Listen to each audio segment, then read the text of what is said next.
Gitme gülüm gitme. Ne olur gülüm terk etme.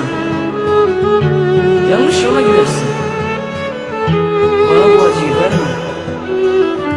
Seni seviyorum. Bir gün bir çılgınlık edip seni sevdiğimi söylesem, alay edip güler misin? Yoksa sen de sever misin? Konuşmadan gözlerinle beni sevdiğini söylesen, yüreğime gözlerini ölene dek mühürlesem. Beni dinle. Sevgi öyle, sevgi böyle, sevgi şöyle. Laflarım aşk acısı çekenlere haydi söyle. Nasıl günler geçti sensiz böyle, hiç anlayamıyorum.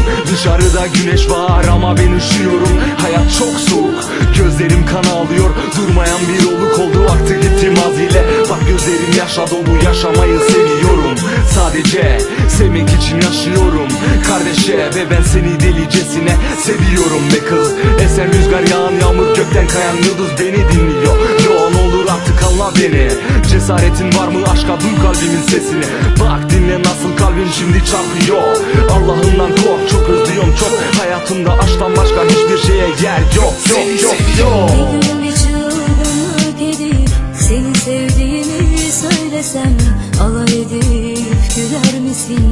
Yoksa sen de sever misin?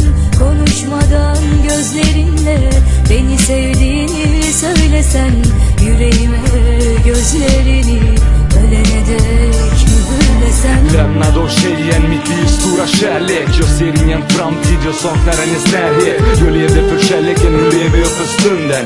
Ensam i världen, till sorgen är jag bunden. Hon lät våran relation passera med vinden. Tiden är förbi men hon finns i mitt inre. Jag går efter stjärnorna, själen är vilsen. Tappar balansen, mitt liv är som på isen. Pulsen den stiger och hjärtat det bankar.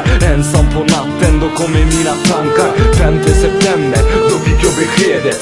Tiden den har gått men jag tar aldrig steget. Sväljer min stolthet och visar att jag sörjer. Lyckas ta ett